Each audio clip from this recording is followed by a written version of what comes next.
क्या झारखंड कांग्रेस में सब कुछ ठीक ठाक नहीं चल रहा है? दरअसल पिछले कुछ दिनों से जिस प्रकार झारखंड कांग्रेस में एकाएक लेटर बम निकलकर सामने आ रहा है, तो ऐसा लग रहा है कि झारखंड कांग्रेस में बिल्कुल सब कुछ ठीक ठाक नहीं चल रहा है। कल एक लेटर लिखा गया मंत्री राधाकृष्ण किशोर के द्वारा, उसके बाद एक और लेटर आज सोशल मीडिया पर दिखा।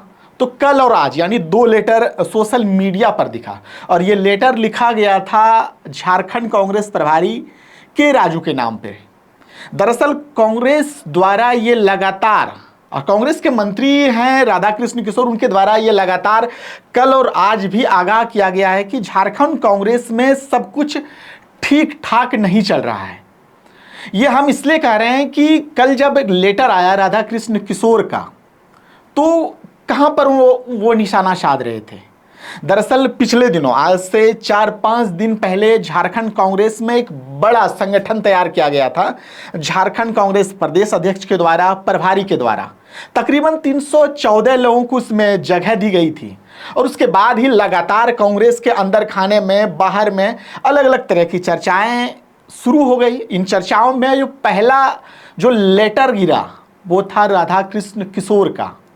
दरअसल राधाकृष्ण किशोर ने साफ तौर पर कल जो लेटर था उसमें निशाना साधते हुए कहा था कि हमारा जो कप्तान है, हमारा कप्तान यानी प्रदेश अध्यक्ष केशव महतो कमलेश पे उन्होंने निशाना साधा था कि हमारा जो कप्तान है वो ठीक नहीं है। अगर कप्तान सही नहीं रहेगा तो संगठन कैसे काम करेगी। कल उन्होंने कुछ बिंदुओं पर एक तरह से अपनी बात रखी थी। उनका कहना था, कल जो उन्होंने बात रखी थी उसमें उन्होंने कहा था कि योगेंद्र प्रसाद को किस प्रकार कांग्रेस के द्वारा निष्कासित किया गया। ठीक इसी तरह का एक और मामला था जो रांची से मेयर की चुनाव लड़ी थी रमा खलको। तब रमा खलको को पार्टी से निष्कासन नहीं किया गया था, साथ ही साथ उन्हें चुनाव भी लड़ाया गया रांची से। उसके बाद फिर संगठन में एक बड़ी जिम्मेदारी दी गई थी।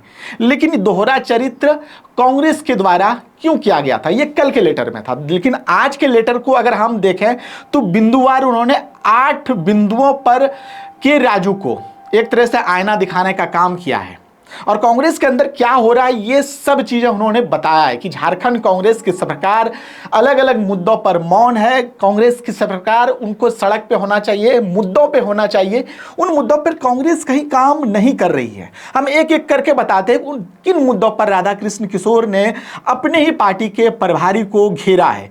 दरअसल पहला मुद्दा उन्होंने ये रखा कि 314 लोग क्यों, 628 लोग रख सकते थे।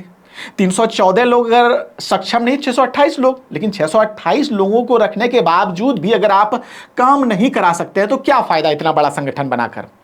आप एक छोटा संगठन भी बना सकते थे, उसके बाद काम हो सकता था आपका, लेकिन ऐसा आपने नहीं किया। इसके बाद जो मुद्दा आया उनका, उन्होंने कहा कि राहुल गांधी ने लोकसभा में जिस प्रकार महिला आरक्षण पे अपनी बातें रखी, परिसीमन पे जिस प्रकार बातें रखी, क्या झारखंड कांग्रेस में कांग्रेस के द्वारा उन चीजों को भुनाया गया? क्या झारखंड में कांग्रेस द्वारा, संगठन के द्वारा क्या गांव, कस्बों, मोहल्लों और जिलों में जाकर ये बातें समझाई गई महिलाओं के बीच? दरअसल राधाकृष्ण किशोर इसमें कह रहे हैं कि झारखंड में कांग्रेस द्वारा ज्यादातर इस मामले में प्रेस कॉन्फ्रेंस किया गया, लोगों तक बातें नहीं पहुंचाई गई। प्रेस कॉन्फ्रेंस करके हम निचले स्तर तक किस प्रकार पहुंच सकते हैं, उनका यह कहना है। तो जो मुद्दा था राहुल गांधी द्वारा जिस प्रकार मुद्दा उठाया गया था, वो निचले स्तर तक उस मुद्दे को भुनाना था, ले जाना था। जिस प्रकार बीजेपी ने इस मुद्दे को भुनाया, बीजेपी ने एक एक करके अलग अलग तरीके से रोड पे उनके द्वारा उतारा गया, अलग अलग तरीके से उन्होंने आंदोलन किया। तो एक तरह से बीजेपी ने मुद्दे को भुनाया, लेकिन कांग्रेस ने इस मुद्दे को नहीं भुनाया। इसके बाद अगर हम बात करें तो एक बड़ा मुद्दा था झारखंड में शिक्षक बहाली को लेकर। जेटेट पिछले 10 सालों से झारखंड में नहीं हुई है, और इन 10 सालों के बाद जेटेट की प्रक्रिया शुरू हुई थी, और इस 10 साल में भाषा विवाद लगातार एक तरह से झारखंड शिक्षक बहाली में आता रहा है। तो भाषा विवाद दरअसल क्या था कि पलामू, गढ़वा, गोड्डा, दुमका, ये वाला जो क्षेत्र है, यहाँ मगही, भोजपुरी और अंगिका बोलने वालों की संख्या करीबन 20 से 22 लाख के आसपास है। इससे ज्यादा आबादी है। इसके बावजूद भी जब कैबिनेट से इसको रोक दिया गया, जिसमें दीपिका पांडे सिंह और राधा कृष्ण किशोर के द्वारा एक विरोध किया गया था, तो तत्काल इसको रोका गया था। उसके बाद अगली जब कैबिनेट होती है, वहाँ राधा कृष्ण किशोर हॉस्पिटल चले जाते हैं, बीमार पड़ते हैं, दीपिका पांडे सिंह अकेली पड़ती है और ये कैबिनेट से एक तरह से पास हो जाता है बिना अंगिका, मगही और भोजपुरी के। तो राधा कृष्ण किशोर भी ये कह रहे हैं कि कांग्रेस ने यहाँ ठीक तरह से इस मुद्दे को नहीं समझा। कांग्रेस के संगठन को जिस प्रकार यहाँ बात रखना था, कांग्रेस के संगठन ने इस मुद्दे पर बात नहीं रखी। अगर बात की जाती तो झारखंडी हित में झारखंडी छात्राओं के साथ एक तरह से जो अन्याय हो रहा है वो कम से कम उनके साथ एक बेहतर कदम होता। लेकिन यहाँ भी झारखंड कांग्रेस के सदस्य जो भी है संगठन में है, उनके द्वारा इन बातों को सही ढंग से नहीं रखा गया। इसके बाद जो मामला है, हमने पहले कहा योगेंद्र साहू वाला मामला, योगेंद्र साहू पे हम लोग बात किया कि कैसे मतलब कांग्रेस के द्वारा दो तरफा कैसे किया गया। रमा खलको को पार्टी से निष्कासित नहीं किया गया, जबकि पार्टी में उन्हें बड़ी जिम्मेदारी दी गई। ठीक इसी प्रकार योगेंद्र साहू को निष्कासित किया गया और कांग्रेस के संगठन के द्वारा किसी ने भी इस मुद्दे पर आवाज नहीं उठाई। इसके बाद एक और मुद्दा उन्होंने उठाया कि एससी आयोग, एक बड़ी संख्या झारखंड में करीबन 50 लाख के आसपास एससी है और उनके द्वारा कहा जा रहा है कि एक आयोग ढंग से झारखंड में नहीं है। तो कांग्रेस इस मामले में लगातार बात क्यों नहीं करती है, कांग्रेस ने इस मुद्दे को उठाया क्यों नहीं है? तो एक बड़ा मामला यहां भी राधा कृष्ण किशोर बोलते नजर आ रहे हैं। इसके बाद कुछ दिनों पहले आपको मालूम होगा, रामनवमी के अवसर पर हजारीबाग में एक बड़ी घटना हुई थी। हजारीबाग में एक बच्ची के साथ रेप का, मर्डर का एक बड़ा घटना हुआ था, विष्णुगढ़ की घटना। उस मामले में भी कांग्रेस को जिस प्रकार सामने आना था, कांग्रेस उस प्रकार सामने नहीं आई। तो यहां भी राधा कृष्ण किशोर कह रहे हैं कि कांग्रेस ने यहां भी एक तरह से चुप्पी साध ली। जिस तरह से कांग्रेस को इस मुद्दे को उठाना चाहिए था, कांग्रेस ने इस मुद्दे को उठाया नहीं। ठीक इसी प्रकार एक और मामला पिछले दिनों आपने देखा होगा, 3 एक ही घर के 2 लड़कियां, एक लड़के, इनका मर्डर हो जाता है। मर्डर करके इनको फेंक दिया जाता है बाहर जंगली क्षेत्र में। उनके बाद इनका शव बरामद किया जाता है। उसके बाद जांच शुरू होती है। लेकिन कांग्रेस के जो संगठन में लोग हैं, कांग्रेस के जो यहाँ पर करता धरता है, उनके द्वारा इस मामले में भी ठीक तरह से आवाज़ नहीं उठाई गई। जिस तरह से इस मुद्दे को कम से कम कांग्रेस अपने पटल पे रखती, कांग्रेस सरकार से सवाल करती, उनके द्वारा नहीं रखा गया।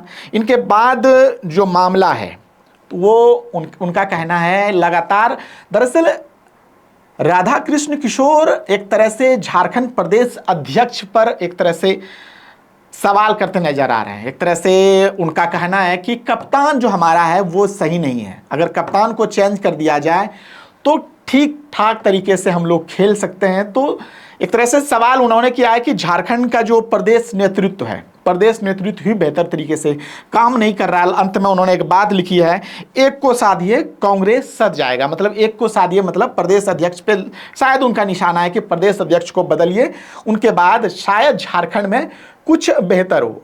दरअसल ये वीडियो करने का हमारा ये मकसद था कि कांग्रेस किस प्रकार लगातार सोशल मीडिया पर नजर आती है, प्रेस कॉन्फ्रेंस में नजर आती है, ग्राउंड पे नजर नहीं आती। इससे पहले मैंने एक वीडियो किया था, मैंने बताया था कि बंगाल में बीजेपी कैसे चुनाव में जीती। जो पार्टी 2016 में 3 सीटों पर थी, 2021 में 77 सीटें लेकर आती है और 2026 में बड़ी मार्जिन के साथ 200 से ज़्यादा सीटें लेकर आती है। तो उसका एक बड़ा कारण रहा था कि बीजेपी ने ग्राउंड पे काम किया, बीजेपी ने बूथ लेवल पर काम किया। दरअसल कांग्रेस में यही कमी है। कांग्रेस झारखंड में जेएमएम की पिछलग्गू पार्टी तो है, लेकिन जो मुद्दे हैं, जो यहाँ के स्थानीय जैसे भाषा विवाद था, जैसे यहाँ के जो भी घटनाएं हैं, कांग्रेस उस प्रकार सरकार से सवाल नहीं कर पा रही। सरकार के साथ चल तो रही है लेकिन बहुत सारे मुद्दों को वो शायद बोल नहीं पा रही। बहुत सारा मुद्दा झारखंड में इस टाइप का है। तो दरअसल राधा कृष्ण किशोर का एक ये मामला था कि किस प्रकार वो झारखंड में खासकर कांग्रेस अपने ही दल के खिलाफ वो लगातार बोलते आए। पिछले कल भी एक लेटर आया, आज भी एक लेटर आया, तो लगातार इस प्रकार। इसके बाद राधा कृष्ण किशोर ने कहा कि ऐसे लेटर आने के बाद जो मैं लिख रहा हूं, जो मैं बोल रहा हूं, इसके बाद शायद मुझ पर कार्रवाई हो, तो मुझे इससे गम नहीं है, लेकिन मैं बोलूंगा। अगर इस टाइप की अगर झारखंड में कांग्रेस के द्वारा इस प्रकार का काम किया जा रहा है, अगर चुप्पी है, तो मैं इस पर लगातार बोलूंगा।